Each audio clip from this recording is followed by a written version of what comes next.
Hello everyone, welcome back to Sunrise Classes. One day exams के point of view से science का portion जो इस टाइम पे एग्ज़ाम में आ रहा है बहुत ज़्यादा पूछा जा रहा है, वो चाहे फिज़िक्स के क्वेश्चंस हों, केमिस्ट्री के क्वेश्चंस हों या फिर बायोलॉजी के। हमने जितना भी 10th लेवल पे पढ़ा, हमने जितना भी 12th लेवल पे पढ़ा, वहाँ से यहाँ पर चीज़ें बहुत अलग होने वाली हैं। तो आज से हम स्टार्ट करेंगे फिज़िक्स का पहला चैप्टर लेकर के। लगभग आपकी 50 से 60 क्लास में फिज़िक्स कवर करेंगे। आफ्टर दैट हम बायो स्टार्ट करेंगे एंड देन केमिस्ट्री स्टार्ट करेंगे। सारे के सारे वीडियोस आपको देखने हैं। बस एक बात याद रखनी है कि आप कोई कथा या भागवत या रामायण या कोई मोटिवेशनल लेक्चर नहीं सुन रहे हैं। तो आप सबसे पहला काम ये करेंगे कि कोई भी लेक्चर देखने से पहले पेन और पेपर लेकर के बैठेंगे, यानी अपने पेन और कॉपी लेकर के बैठिए, क्योंकि यहाँ पे आप ऐसे ऐसे तरीके सीखने वाले हैं। आज की वीडियो के लास्ट तक आपको ये पता चल जाएगा कि आगे की जो आपकी 100 से 120 क्लासेस होने वाली हैं ऑनलाइन आपके चैनल पर, वो कितनी प्रोडक्टिव होने वाली हैं और आपके हर एग्ज़ाम, वो चाहे आप 10+2 लेवल का दें, CHSL लेवल का दें, IB का एग्ज़ाम दें, टेट का एग्ज़ाम दें या किसी भी लेवल का एग्ज़ाम दें, आपके लिए कितनी बेनिफिशियल रहेंगी। तो चलिए शुरुआत करते हैं आज की। और ये सिर्फ एक डेमो क्लास है, आप आज से ही अपने नोट्स बनाना शुरू कर सकते हैं। तो चलिए शुरू करते हैं। देखिए हमारा जो चैप्टर है, सबसे पहला जो चैप्टर 1 हमने पिक किया है, वो पिक किया है लेंस एंड मिरर्स, यानी लेंस और दर्पण। हमें दो चीज़ों को डिस्कस करना है।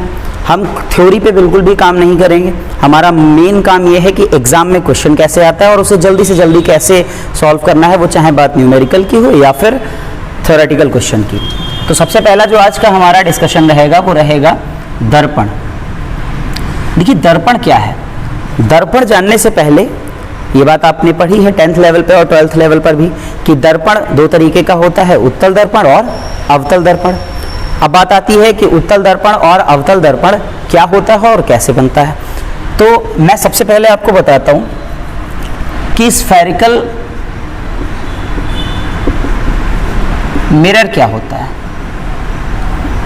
और आप स्फेरिकल मिरर जाने इससे पहले आप ये जानिए कि स्फेयर क्या होता है। स्फेयर आपने पढ़ा होगा मैथमेटिक्स में कि एक गोलाकार आकृति जो होती है, गोलाकार आकृति, गोलाकार समझ रहे ना, पृथ्वी के आकार की गोलाकार आकृति। पृथ्वी अंडाकार होती है लेकिन हम एजम्पशन के लिए यूज कर सकते हैं। गोलाकार जो आकृति होती है 3D शेप में गोलाकार आकृति होती है, उसे हम क्या कहते हैं? स्फेयर कहते हैं। क्या कहते हैं? स्फेयर कहते हैं। स्फेयर कहते हैं। स्फेयर का मतलब ये हो गया आपका एक गोलाकार आकृति, उसे हम स्फेयर कहते हैं। अगर इस स्फेयर को यहां से सीधा सीधा काट दिया जाए, यहां से सीधा सीधा काट दिया जाए, काटने के बाद जो ये आकृति निकल करके आती है, ये आकृति जो निकल करके आती है, इसे हम क्या कहते हैं? स्फेरिकल मिरर कहते हैं। लेकिन एक बात याद रखिएगा, ये अभी मिरर नहीं है। ये अभी मिरर नहीं है। क्यों मिरर नहीं है? क्योंकि जब तक इसके एक हिस्से पर पॉलिश नहीं की जाती तब तक ये एक मिरर नहीं कहलाता है, तब तक ये एक मिरर नहीं कहलाता है। तो हमने क्या किया? हमने एक स्फेयर लिया, स्फेयर को हमने यहाँ से काटा, तो जो ये शेप बन करके आता है इसे हम क्या कहते हैं? स्फेरिकल मिरर कहते हैं। सॉरी, स्फेरिकल मिरर कहते हैं। अब स्फेरिकल मिरर पढ़ लेने के बाद में बात आती है कि स्फेरिकल मिरर कितने तरीके के होते हैं। तो मेरे भाई स्फेरिकल मिरर होते हैं दो टाइप के। कौन कौन से?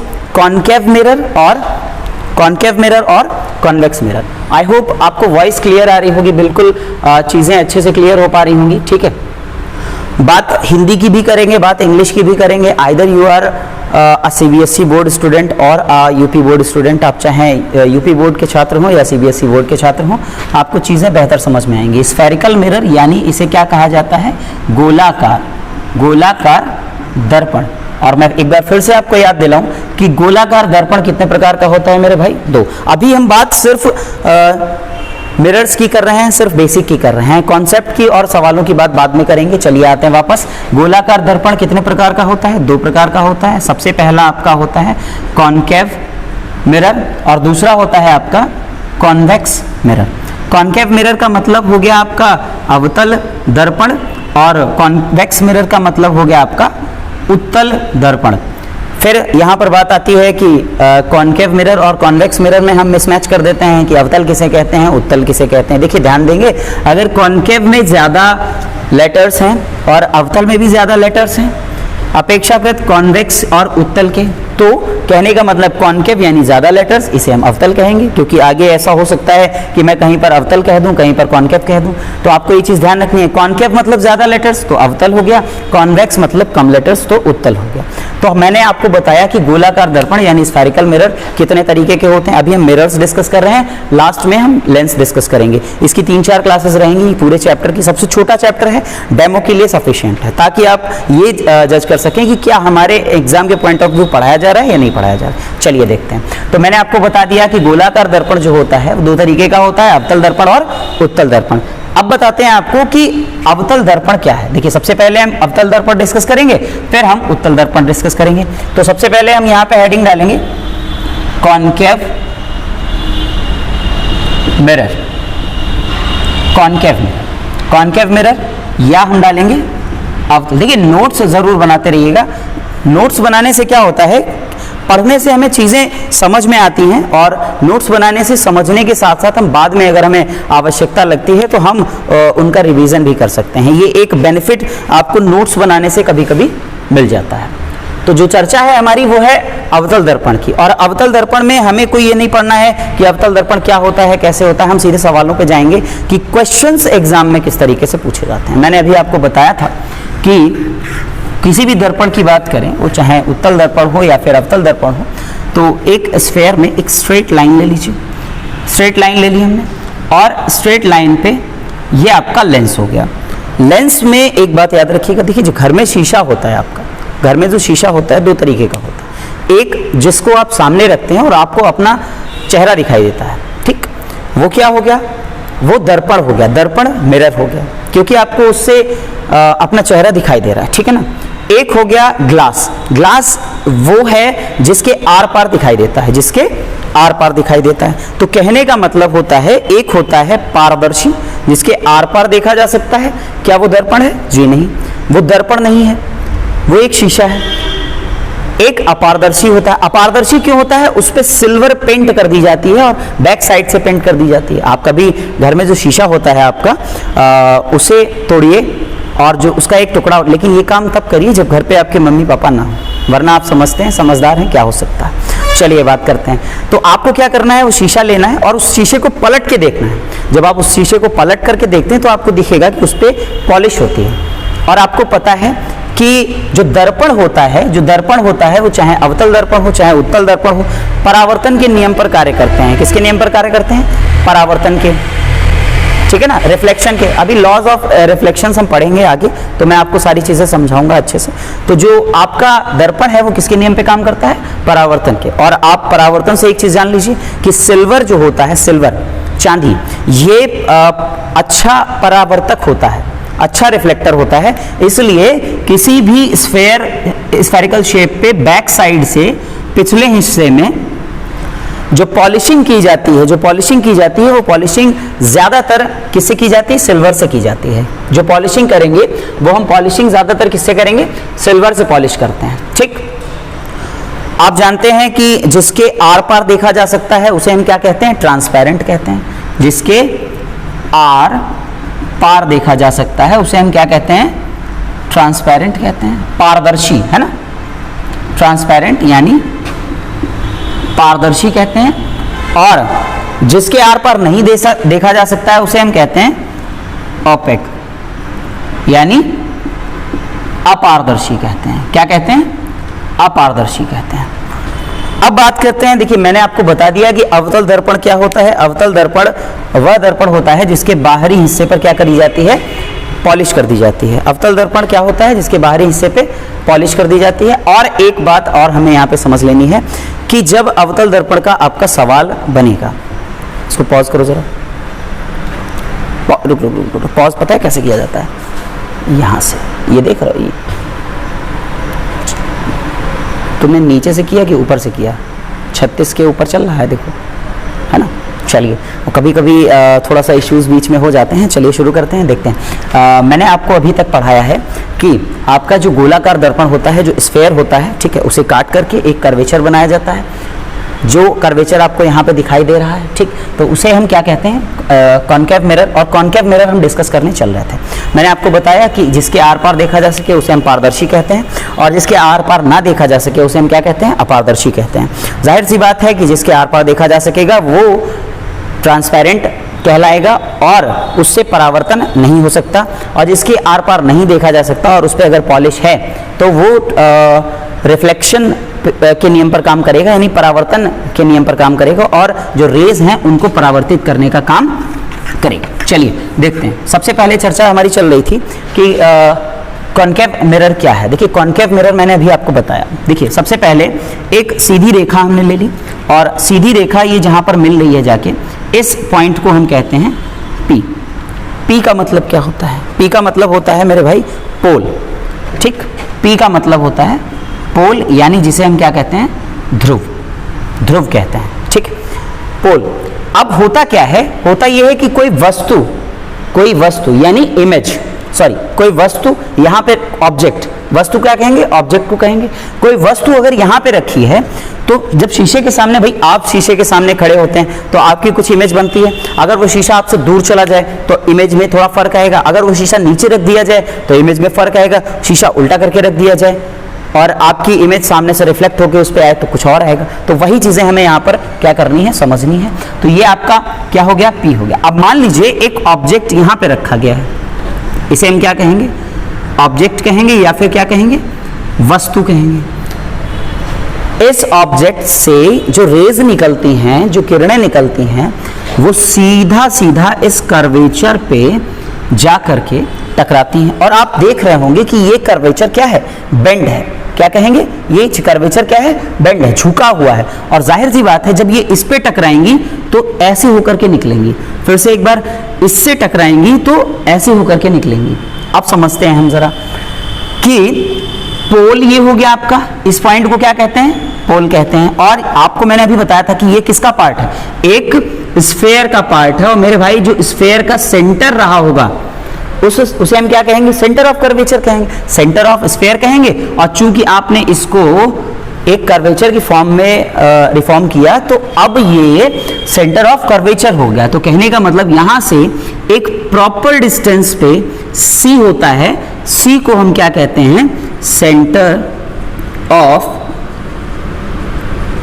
कर्वेचर, सेंटर ऑफ कर्वेचर कहते हैं, ठीक है ना। ये क्लियर हो रहा होगा आपको कि सेंटर ऑफ कर्वेचर। और एक बात याद रखनी है आपको कि जो ये सीधी लाइन आपने बनाई है, जिसे आप क्या कह रहे हैं, ध्रुव कह रहे हैं, ये ध्रुव हो गया आपका, ये बेस हो गया आपका। और इस बेस से जो ये पैरेलल लाइन जाती है, पैरेलल लाइन जाती है, समांतर लाइन जाती है, तो ये रिफ्लेक्ट होने के बाद में जहां से गुजरती है, जिस पॉइंट से क्या होती है, गुजरती है। अगर एक लाइन यहां से लें तो ये जिस पॉइंट से होकर के गुजरती है, जिस पॉइंट से होकर के ये क्या होती है, गुजरती है, उस पॉइंट को हम कहते हैं F। F का मतलब होता है focus, focus of curvature, focus of curvature. तो इतना हमने जान लिया कि सेंटर क्या होता है, किसी भी कॉनकेव मिरर में सेंटर क्या होता है, उसका फोकस क्या होता है। और एक बात फिर से मैं वही चीज करूंगा कि यहाँ पे ये आपका क्या था, ये आपका एक स्फेरिकल शेप था, और इस स्फेरिकल शेप में आपने इसको क्या कहा, सेंटर कहा।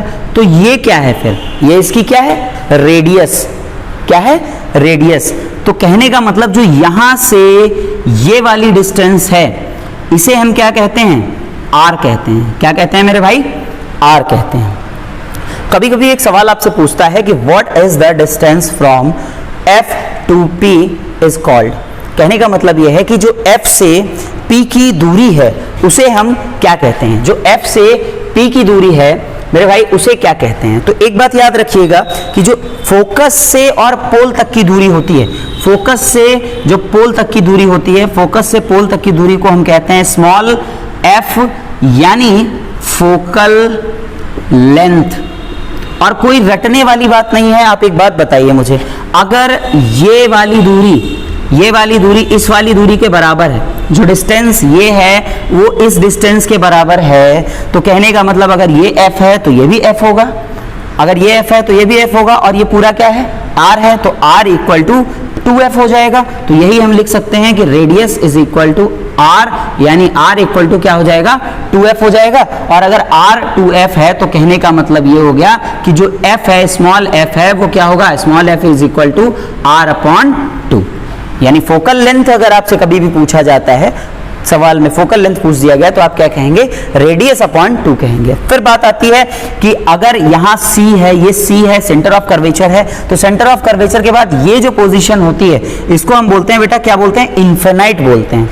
इन्फिनाइट का मतलब ये होता है अनंत, इन्फिनाइट का मतलब होता है अनंत। क्या कहते हैं, अनंत कहते हैं। मैं एक बार फिर से आपको ये चीजें क्लियर करता हूं। देखिए, चीजों को समझना बहुत ध्यान से है और केवल समझना नहीं है, आपको नोट करते हुए चलना है। चलिए एक बार फिर से देखते हैं। मैंने आपसे कहा कि आपको एक बेस लेना है और बेस के बाद आपको ये स्फेरिकल शेप बना लेना है, सॉरी कर्वेचर ऑफ बना लेना है। और कर्वेचर बना लेने के बाद में मैंने कुछ चीज़ें आपको बताई कि अगर यहाँ पे एक वस्तु रखी हुई है, कहाँ पे, इन्फिनाइट पे एक वस्तु रखी हुई है, ये क्या है आपका ऑब्जेक्ट है, क्या है आपका ऑब्जेक्ट है, ठीक। तो अगर यहाँ पे एक वस्तु रखी हुई है तो इस वस्तु से जो पैरेलल लाइन जाती है वो बेटा मैंने बताई थी आपको, जहां से गुजरेगी, और यहाँ यही चीज यहाँ से अगर एक लाइन इसके पैरेलल जाती है तो ये यहाँ जहां से भी गुजरती हैं इसे हम क्या कहते हैं, F कहते हैं, कैपिटल F कहते हैं, यानी फोकस ऑफ कर्वेचर कहते हैं। ये कर्वेचर हो गया आपका, ये फोकस ऑफ कर्वेचर हो गया। ये मैंने बताया था, इसको क्या कहते हैं, ध्रुव कहते हैं, पोल कहते हैं। P हो गया आपका, इसके बीच की दूरी, ये आपका क्या हो गया, ये पूरा आपका ऐसे सेंटर स्फेयर हो गया, और स्फेयर का ये क्या हो गया, सेंटर ऑफ कर्वेचर हो गया। सेंटर ऑफ कर्वेचर के बाद में बात कर लेते हैं। मैंने आपको बताया कि ये दूरी स्मॉल f कहलाती है, यानी focal length, distance from pole to focus is called focal length, यानी जो डिस्टेंस आपकी पोल से लेकर के और फोकस तक होती है उस दूरी को हम क्या कहते हैं, फोकल लेंथ कहते हैं। और पोल से लेकर के सेंटर तक की जो दूरी होती है वो क्या होती है, रेडियस ऑफ कर्वेचर होती है, रेडियस ऑफ कर्वेचर यानी रेडियस ऑफ स्फेयर होती है। तो r इक्वल टू, मैंने बताया अगर ये f है तो ये भी f होगा, ये r है मेरे बेटा, क्या होगा, r इक्वल टू 2f होगा, और मैंने कहा f इक्वल टू 2 नीचे आ जाएगा, r अपॉन। क्लास को आगे बढ़ाते हैं और आपको बताते हैं कि इसमें सवाल जो सबसे ज़्यादा एग्जाम में पूछा जाता है वो क्या होता है, ठीक। इसको थोड़ा सही बनाते हैं, तो पैरालाइज्ड लग रहा है। ये आपका स्फेयर हो गया। ये मैंने अभी आपको बताया था कि ये क्या होता है, पोल होता है, ध्रुव होता है। उसके बाद मैंने आपको ये बताया था कि ये क्या होता है, आपका सेंटर ऑफ कर्वेचर होता है, यानी वक्रता केंद्र होता है।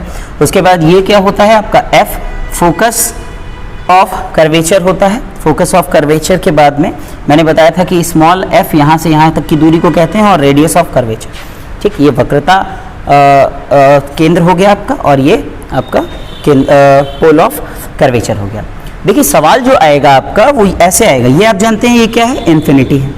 सवाल में ये पूछा जाएगा आपसे कि अगर कोई ऑब्जेक्ट आपका नंबर वन, अगर कोई ऑब्जेक्ट आपका इन्फिनाइट और सेंटर के बीच में है तो जो उसकी इमेज है वो कहाँ बनेगी। पहली चीज कि अगर आपका कोई ऑब्जेक्ट इन्फिनाइट और सेंटर के बीच में है तो उसकी जो इमेज बनेगी, ऑब्जेक्ट की जो इमेज बनेगी वो कहाँ बनेगी, कैसी बनेगी, रियल बनेगी या इन्वर्टेड बनेगी, ठीक। उसके अलावा वस्तु से छोटी बनेगी, वस्तु से बड़ी बनेगी, ये चीज़ें।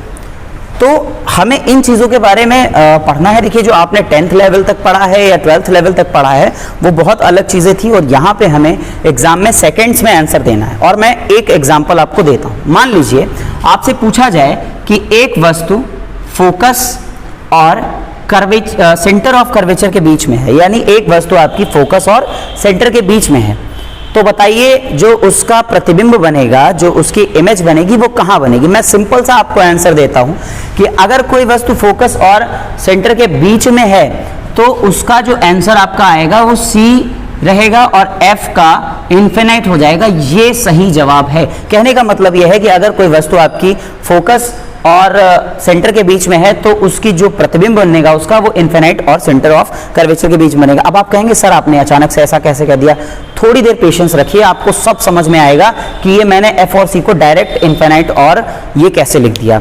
मान लीजिए एक सवाल आपसे पूछा जाए कि भाई कोई वस्तु फोकस और पोल के बीच में रखी हुई है, कोई वस्तु फोकस और पोल के बीच में रखी हुई है, तो बताइए वस्तु का प्रतिबिंब कहाँ बनेगा? वस्तु का प्रतिबिंब दर्पण के पीछे बनेगा। वस्तु का प्रतिबिंब कहाँ बनेगा मेरे भाई?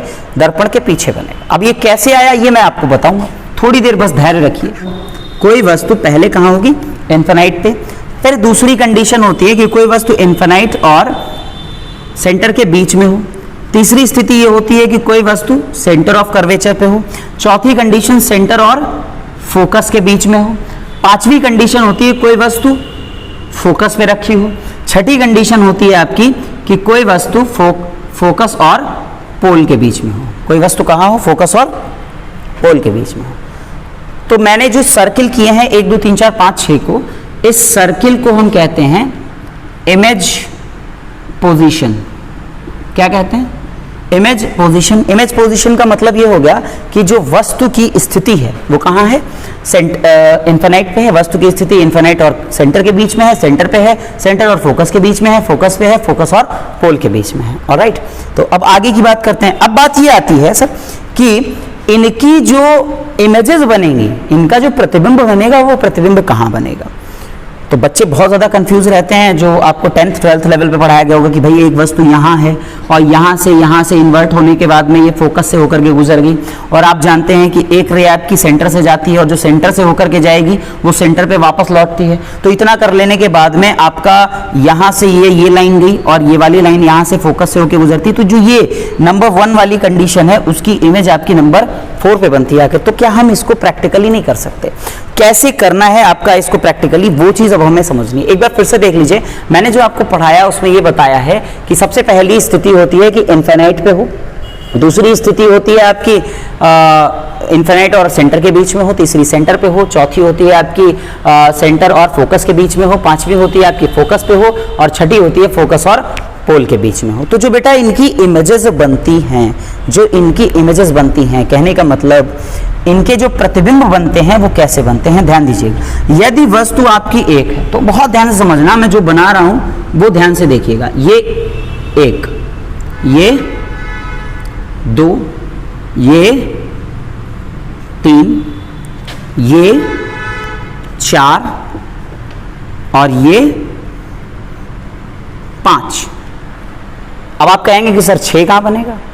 तो भैया इन्फिनाइट तक 5 खत्म हो गया, और इन्फिनाइट तक जब 5 खत्म हो गया तो जो छठी कंडीशन होती है वो दर्पण के पीछे बनती है। दर्पण के पीछे बनती है, याद रखिएगा, दर्पण के पीछे। अब सवाल आपसे कैसे पूछेगा? कहेगा कि अगर आपकी कोई वस्तु इन्फिनाइट पे रखी हुई है, कोई वस्तु कहाँ रखी है बेटा? इन्फिनाइट पे रखी हुई है, तो इन्फिनाइट की जो पोजीशन है वो कहाँ बनेगी? जाके फोकस पे। इन्फिनाइट की जो पोजीशन है, यहाँ देखो मैं लिख रहा हूँ, अगर कोई वस्तु इन्फिनाइट पे है तो जो उसका प्रतिबिंब बना वो कहाँ बना? जाके फोकस पे बना जाके।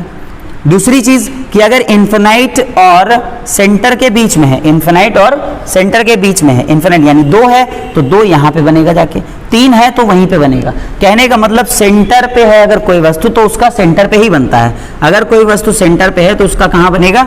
सेंटर पे ही बनेगा, ये याद रखिएगा। या अगर इन्फिनाइट है तो फोकस पे इमेज बनेगी, अगर वस्तु इन्फिनाइट पे है तो इमेज जो बनेगी फोकस पे बनेगी, अगर इमेज फोकस पे है तो वस्तु इन्फिनाइट पे रही होगी, अगर कोई वस्तु आपकी सेंटर पे है तो उसकी इमेज सेंटर पे बनेगी, और अगर सेंटर पे है कोई इमेज तो वस्तु कहाँ रही होगी? सेंटर पे ही रही होगी। ये बात आपको क्लियर है? आपको कुछ नहीं करना है, जैसे ही आपसे ये सवाल पूछा जाए एग्जाम में आपको कुछ नहीं करना है, आपको 6 पोजीशन लिखनी है। तीसरी पोजीशन पे सेंटर होता है, 5वीं पोजीशन पे फोकस होता है। आपको इधर से करते जाना है 1 2 3 4 5 6, और उधर से लिख के आएंगे 1 2 3 4 5, जस्ट इसके नीचे लिखना है, और छठी कंडीशन यहाँ पे आती है। मान लीजिए आपसे एक कहा जाए कि भाई एक वस्तु फोकस और पोल के बीच में यानी नंबर 6, फोकस और पोल के बीच में यानी नंबर 6, बताइए प्रतिबिंब कहाँ बनेगा? आप कहेंगे सर प्रतिबिंब दर्पण के पीछे बनेगा। कहाँ बनेगा? दर्पण के पीछे बनेगा। अब यार एक बात बताओ, मैंने अभी तुमसे क्या कहा था? मैंने कहा था कि इस पे क्या है? पॉलिश है। क्या है मेरे भाई? पॉलिश है। और अगर इस पे पॉलिश है तो फिर पॉलिश वाले दर्पण पे पीछे प्रतिबिंब कहां से बन गया? क्या पॉलिश वाले दर्पण पे पीछे हम देख सकते हैं? और जब देख नहीं सकते तो फिर प्रतिबिंब कहां से बन गया? यानी ये जो प्रतिबिंब है ये एक आभासी प्रतिबिंब होता है। कैसा प्रतिबिंब होता है? आभासी प्रतिबिंब होता है। तो मैं यहां पे लिख देता हूं, जो छठा प्रतिबिंब आपका है ये प्रतिबिंब कैसा प्रतिबिंब होता है भैया? आभासी। तो जाहिर सी बात है कि जो प्रतिबिंब आपके दर्पण के साइड में बन जाते हैं, दर्पण के साइड में बन जाते हैं, उन्हें हम क्या कहते हैं? वास्तविक प्रतिबिंब कहते हैं। और आपको बताते चलें कि जो आपका आभासी प्रतिबिंब है इसे हम कहते हैं वर्चुअल। क्या कहते हैं?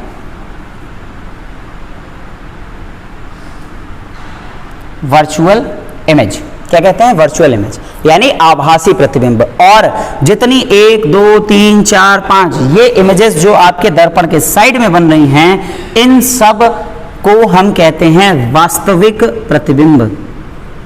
वास्तविक प्रतिबिंब। तो क्या आपको ये बात समझ में आ गई कि वास्तविक क्या होता है और आभासी क्या होता है? वास्तविक मतलब होता है रियल इमेजेस। वास्तविक प्रतिबिंब का मतलब होता है रियल इमेजेस। ठीक, जो प्रतिबिंब इधर बन जाएंगे दर्पण के वो वास्तविक प्रतिबिंब होंगे, और जो दर्पण के पीछे बना है, आपको पता है दर्पण के पीछे तो प्रतिबिंब बन नहीं सकता जनाब, और अगर बन नहीं सकता तो इसका मतलब है वो भाई साहब कलाकारी है। और कलाकारी इसलिए है क्योंकि जाहिर सी बात है कि जब रेज यहाँ से कन्वर्ज होके जाती हैं तो वो इस तरीके से यहाँ से, और ये वाली यहाँ पे जो ये लाइन आएगी आपकी 10th या 12th लेवल की कोई भी बुक आप उठा करके देखेंगे तो उसमें आपको ये चीज़ मिल जाएगी 12th क्लास की। ठीक, चलिए, तो मैंने आपको ये बता दिया कि इनका टाइप ऑफ इमेज क्या होता है। टाइप ऑफ इमेज दो तरीके का होता है, यानी प्रतिबिंब का प्रकार कॉन्केव मिरर में दो तरीके का होता है, एक होता है रियल और दूसरा होता है वर्चुअल। तो बेटा वास्तविक प्रतिबिंब जो इधर प्रतिबिंब बन जाएंगे वो वास्तविक प्रतिबिंब होते हैं, और जो इकलौता छठा बनता है इसे हम क्या कहते हैं? आभासी प्रतिबिंब कहते हैं। यानी क्या कहते हैं बेटा? वर्चुअल इमेज कहते हैं, आभासी प्रतिबिंब कहते हैं। ठीक, चलिए अब बात करते हैं कि इनका प्रकार क्या होता है। आप देख रहे हो कि अगर वस्तु ऐसे थी तो प्रतिबिंब नीचे की ओर बना। कैसे बना? नीचे की ओर बना। यानी जो दर्पण के इधर आपकी रखी हुई हैं, जो दर्पण के इधर वस्तुएं हैं, उनका प्रतिबिंब उल्टा बनता है। कैसा बनता है? उल्टा। तो मैं यहां लिख देता हूं कि जो इनका प्रतिबिंब बनता है वो कैसा बनता है? उल्टा बनता है, इन्वर्टेड बनता है। कैसा बनता है? इन्वर्टेड बनता है, उल्टा बनता है। और आप देख रहे हैं कि वस्तु ऐसे रखी थी सीधी सीधी 6 नंबर पे, और उधर भी ऐसे ही रखी है सीधी सीधी 6 नंबर पे। ठीक है ना? तो इसका मतलब ये इधर सीधा बनता है। कैसा बनता है? सीधा। तो आप लिखेंगे कि जो ये वाला आपका प्रतिबिंब है वो कैसा बनता है? सीधा बनता है। सीधे का मतलब होता है इरेक्ट। ठीक, सीधा बनेगा, ERECT, इरेक्ट, सीधा प्रतिबिंब बनता है। तो मैंने आपको यहाँ पे काफी चीजों के बारे में बता दिया। सबसे पहले ये बताया कि अगर वस्तु आपकी, मान लीजिए कहाँ पर है वस्तु, आपकी अनंत पर रखी हुई है, इन्फिनाइट पे रखी हुई है, तो मेरे भाई उसका जो प्रतिबिंब बनेगा वो बनेगा फोकस पे। फोकस पे बनेगा। कैसा बनेगा? फोकस पे बनेगा। कैसा बनेगा? इधर है, इधर वास्तविक होता है, वास्तविक प्रतिबिंब बनेगा। और कैसा बनेगा? उल्टा, इन्वर्टेड बनेगा। ठीक, इन्वर्टेड बनेगा। और जब इसके पीछे जाएंगे तो प्रतिबिंब कैसा बनेगा? इसके पीछे जाएंगे। मान लीजिए आपसे कहा गया कि एक वस्तु फोकस और पोल के बीच में रखी। कहां रखी? फोकस और पोल के बीच में। फोकस और पोल के बीच में रखी, यानी नंबर 6। तो प्रतिबिंब कहां बनेगा? दर्पण के पीछे सीधा बनेगा और आभासी प्रतिबिंब बनेगा। कैसा प्रतिबिंब बनेगा? आभासी प्रतिबिंब बनेगा। एक बार आप इसे नोट करना चाहें नोट कर लें। इस कॉन्सेप्ट को हम और आगे बढ़ाते हैं। ठीक है, चलिए अब कुछ शॉर्टकट्स मैं आपको बताने वाला हूं। आप चाहें स्क्रीनशॉट की सुविधा उपलब्ध है इस पे, इसका एक स्क्रीनशॉट ले लीजिए, आपको बाद में नोट करना आसान रहेगा। ठीक, तो जितना मैंने अभी आपको पढ़ा दिया है, अब इससे जुड़े हुए मैं आपको सवाल कराऊंगा। विश्वास मानिए इनका यूज अभी हमें पढ़ना है, इनका यूज अभी हमें पढ़ना है। देखिए आपको हाई स्कूल इंटर में जितना भी पढ़ाया गया होगा, 10th या 12th लेवल पे जितना भी आपको पढ़ाया गया होगा, किसी भी कॉन्सेप्ट में ये दम नहीं होगी जो आपको यहाँ पे देखने को मिलेगी। फिजिक्स का एक एक पॉइंट मैं आपको इस तरीके से एक्सप्लेन करूंगा जैसे, समझ जाइए, वीडियो देख करके समझ ही रहे होंगे। चलिए आगे आते हैं। मैंने ये क्या बताया था मेरे भाई, पी होता है, ये क्या होता है आपका फोकस होता है, ये क्या होता है आपका सेंटर होता है, ये डिस्टेंस प्रॉपरली रहती है, ये बेटा क्या होता है आपका इन्फिनाइट होता है, राइट। मैंने आपको बताया था ये फोकल लेंथ होती है, ये आपकी रेडियस होती है, इस तरीके से। इसको हम थोड़ा और आगे बढ़ा लेंगे क्योंकि हो सकता है हमें जरूरत पड़ जाए। नंबर वन इन्फिनाइट पे होता है, नंबर 2 यहाँ होता है, नंबर 3 यहाँ होता है, नंबर 4 यहाँ होता है, नंबर 5 यहाँ होता है, नंबर 6 यहाँ होता है, ठीक। उसके बाद मैंने क्या बताया, अगर ये पोजीशन ऑफ इमेज है, क्या है पोजीशन ऑफ इमेज, यानी सॉरी पोजीशन ऑफ ऑब्जेक्ट, ये आपके ऑब्जेक्ट की क्या है पोजीशन है। अगर ये ऑब्जेक्ट की पोजीशन है तो मेरे भाई इसका मतलब ये है, ये नीचे वाली जो पोजीशंस होती हैं वो क्या होती हैं, पोजीशन ऑफ इमेजेस। तो आपके नंबर 1 यहाँ पे इमेज फॉर्म करेगा, नंबर 1 यहाँ पे, नंबर 2 यहाँ पे, नंबर 3 यहाँ पे, नंबर 4 आपका यहाँ पे हो जाएगा, नंबर 4 आपका यहाँ पे हो जाएगा, नंबर 5 आपका यहाँ पे हो जाएगा, नंबर 6 आप जानते हैं यहाँ पे होता है। देखिए मैंने आपको कुछ चीजें बताई, चूंकि ये इसके पीछे बनता है इसलिए क्या होता है, आभासी होता है, आभासी होता है। और ये इधर साइड में बनती हैं जैसे कि तैसी, मतलब अगर आप रिफ्लेक्ट करके भी देखेंगे तो दिखाई देंगी आपको, यानी ये क्या होती हैं, रियल होती हैं, वास्तविक होती हैं। कैसी होती हैं, वास्तविक होती हैं। और वास्तविक के बाद में आप देख रहे हैं कि इनका प्रतिबिंब उल्टा बनता है यानी इन्वर्टेड बनता है, उल्टा बनता है यानी इन्वर्टेड बनता है। और इधर इमेज जो है वो सीधी बनती है यानी इरेक्ट बनती है, ठीक, इरेक्ट बनती है।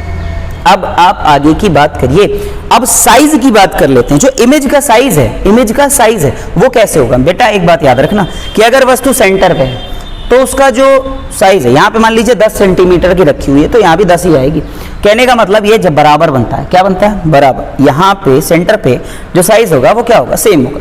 अब आप कॉमन सेंस लगाओ, यहाँ पे जो वस्तु का साइज है एक नंबर पे जो वस्तु का साइज है वो जब यहाँ पे आएगा, देख रहे हो ना आप, जब मैंने आपको ये बनवाया था तो मैंने ये बनवाया था आपको, ये बनवाया था, ठीक, ये बनवाया था आपको। जो 1 नंबर वाला आपका है वो वस्तु से छोटा बनता है। कैसे बनता है, वस्तु से छोटा बनता है। अब आप कहेंगे सर छोटा क्यों बनता है, बेटा छोटा इसलिए बनता है क्योंकि ये वस्तु आपकी यहाँ पे है और जब यहाँ से आपका जो इमेज यहाँ पे बनेगी तो वो जाहिर सी बात है वस्तु से छोटी बनेगी। तो ये वस्तु से छोटा और ये वाली जो इमेज है वो इससे बड़ी, यानी वस्तु से ये वस्तु के बराबर।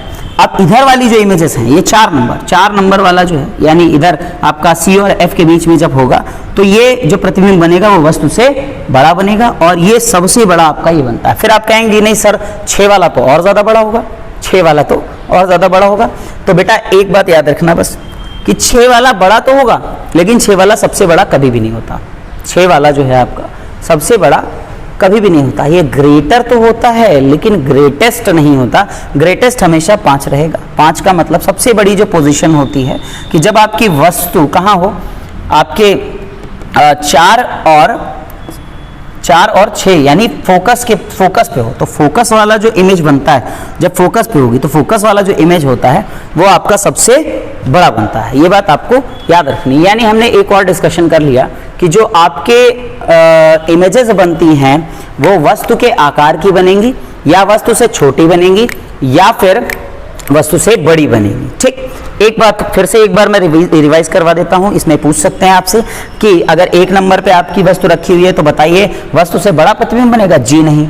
ये 3 वाला वस्तु के बराबर और इसके इधर छोटे और इसके इधर बड़े, ये भी बड़ा होता है लेकिन सबसे बड़ा नहीं होता।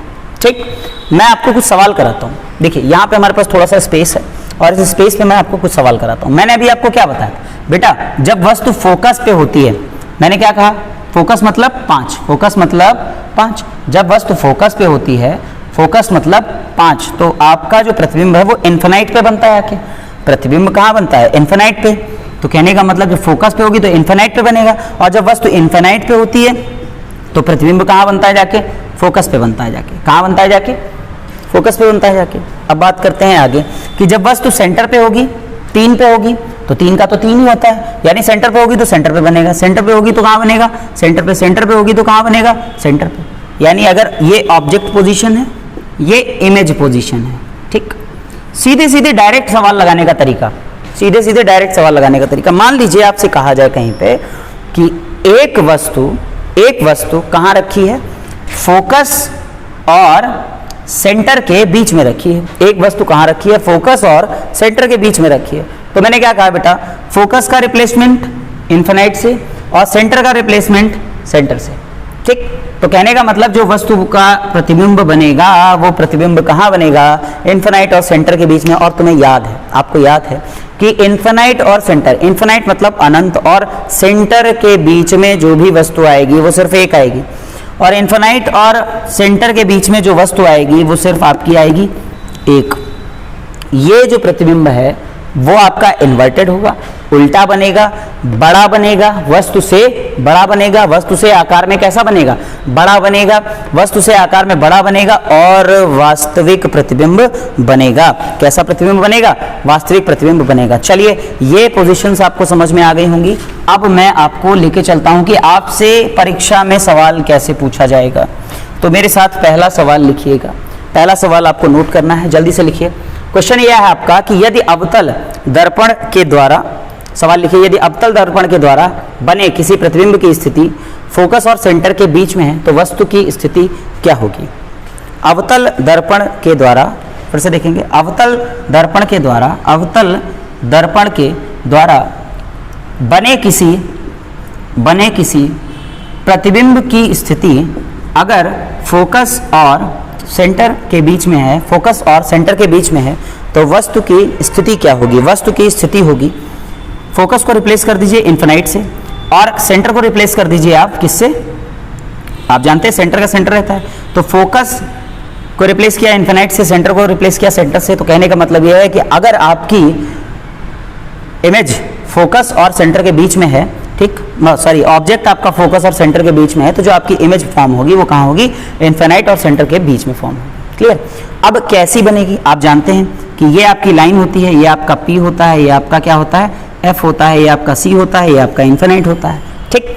यहाँ पे 1 होता है, यहाँ 2 होता है, यहाँ 3 होता है, यहाँ 4 होता है, यहाँ 5 होता है, यहाँ 6 होता है, यहाँ पे आपका 1 होता है, यहाँ पे आपका 2 होता है, यहाँ पे आपका 3 होता है, यहाँ पे आपका यहाँ 4 होता है और यहाँ पे आपका 5 होता है। तो कहने का मतलब ये है, अब देखते हैं, तो आपकी जो पोजीशन है वो कहाँ है, इन्फिनाइट और सेंटर के बीच में। इन्फिनाइट और सेंटर मतलब ये वाली, आप जानते हैं कि ये सेम साइज, ये दोनों सेम साइज, और इसके इधर वाले स्मॉल, वस्तु से आकार में छोटे, और इसके इधर वाले वस्तु से आकार में बड़े, ग्रेटर साइज, ठीक, वस्तु से आकार में। तो कहने का मतलब ये है कि जो ये वाला आपका बनेगा, यही तो हम डिस्कस कर रहे हैं कि इन्फिनाइट और सेंटर के बीच, इन्फिनाइट और सेंटर के बीच वो वस्तु से बड़ा बनेगा, वस्तु से कैसा बनेगा, बड़ा बनेगा, और वास्तविक बनेगा, कैसा बनेगा, वास्तविक बनेगा। और वास्तविक के साथ साथ यहाँ पे एक चीज़ आपकी और निकल करके आएगी, और वो चीज़ क्या है, देखिए मैंने कहा था कि इसके बाद वाला जो होता है वो आभासी होता है, वास्तविक प्रतिबिंब होता है, वस्तु से बड़ा प्रतिबिंब बनेगा। तो ये सारी चीज़ें हैं जो बहुत ही बेसिक लेवल की हैं, लेकिन जब ये एग्ज़ाम में आती हैं तो विश्वास मानिए सवाल लगता नहीं है। और यहाँ से न्यूमेरिकल्स आपके बहुत ज़्यादा बनते हैं, चाहे बात टेट की हो, सीटेट की हो, आपका अगर साइंस का पोर्शन है, ठीक है, तो ये बहुत ज़्यादा वहाँ पर पूछा जाएगा। आप IB लेवल का, FCI का एग्जाम देने जाए, कोई भी एग्जाम देने जाइए, फिजिक्स, केमिस्ट्री और बायो, ये आपके हर एग्जाम में, हर परीक्षा में, लगभग आज की कोई भी परीक्षा आप ले लीजिए, हर परीक्षा में आपको ये पूछा जाता है, ठीक। चलिए एक सवाल और करवाता हूँ, एक सवाल और लिखिएगा। सवाल ये है आपका कि अगर सेंटर और फोकस के बीच में है तो इमेज जो है वो कैसी बनेगी। अगर सेंटर और फोकस के बीच में है तो इमेज जो है वो कैसी बनेगी। तो बेटा मैंने बताया था सेंटर का सेंटर रहता है, फोकस का इन्फिनाइट होता है, तो सेंटर और इन्फिनाइट के बीच में जाएगी। सेंटर और इन्फिनाइट के बीच का मतलब ये हो गया आपका ये 4 नंबर, तो सेम सवाल होगा। अब मान लीजिए आपका मैंने पूछ दिया कि भाई अगर कोई वस्तु पोल और फोकस के बीच में है, तो आप कहेंगे सर पोल और फोकस के बीच में मतलब 6 नंबर, पोल और फोकस के बीच में मतलब 6 नंबर, और 6 नंबर जो होता है वो इमेज यहाँ पे बनती है करके, यानी आपका आंसर होगा कि सर सीधी इमेज बनेगी, और चूंकि ये दर्पण के पीछे है इसलिए सर इसको आभासी कहेंगे, और आभासी के साथ साथ ये वस्तु से बड़ी बनेगी, वस्तु से बड़ी बनेगी। तो आज की क्लास में हमने डिस्कस किया कि दर्पण कितने प्रकार का होता है, 2 प्रकार का, अवतल दर्पण और उत्तल दर्पण। और अवतल दर्पण में हमने शुरुआत करी थी, कुछ चीज़ों के बारे में हमने बहुत बेहतर तरीके से जानने की कोशिश की। अगर आपको कोई भी चीज़ मिसमैच हुई है या समझ में नहीं आई है तो आप इस वीडियो को 1 से ज़्यादा बार भी देख सकते हैं, या आपकी ऑफलाइन वीडियो भी सेव करके देखी जा सकती है। पेड नहीं है, फ्री ऑफ कॉस्ट है। पूरा सिलेबस, मेरी कोशिश यही है कि मैं आपका साइंस का पूरा सिलेबस यहाँ पे पूरा कंप्लीट कराऊं, एक्स्ट्रा टाइम निकाल करके आपके लिए बढ़िया से बढ़िया कंटेंट लाएं, ताकि अगर आपको एग्जाम में 5 सवाल मिले तो 5 के 5 आप लगा करके आओ। ऐसा होता है कि जब न्यूमेरिकल वगैरह आते हैं तो हम हिल जाते हैं बिल्कुल। विश्वास मानिए, आपको न्यूमेरिकल्स भी यहाँ पे कराऊंगा, आपको तरीके भी बताऊंगा, सारी चीजें। अब जब भी आपके सामने अवतल दर्पण की कोई पोजीशन आएगी तो विश्वास मानिए आप उसको सेकंड्स में लगा करके आएंगे, क्योंकि आपको सिर्फ एक लाइन पे काम करना है। और वो लाइन ये है, ये लाइन है, आप जानते हैं ये P होता है, ये F होता है, ये C होता है, ये इन्फिनाइट होता है, ये 1, ये 2, ये 3, ये 4, ये 5, ये आपका 6। यहाँ से शुरू होगा 1, 2, 3, 4, 5 और ये होता है आपका 6। आप जानते हैं कि इसके पीछे वाले जितने होते हैं आभासी होते हैं, इधर रियल होते हैं। ये आपके बराबर होगा इमेज के, ये आपके छोटे होंगे दोनों, ये दोनों इससे बड़े होंगे, ये वाला भी बड़ा होगा। ये सारी चीज़ें बहुत ही बेसिक लेवल की हैं जो मैंने आज आपको पढ़ा दी। कल हम अपना यही चैप्टर कंटिन्यू करेंगे, कल यानी अपनी अगली वीडियो में।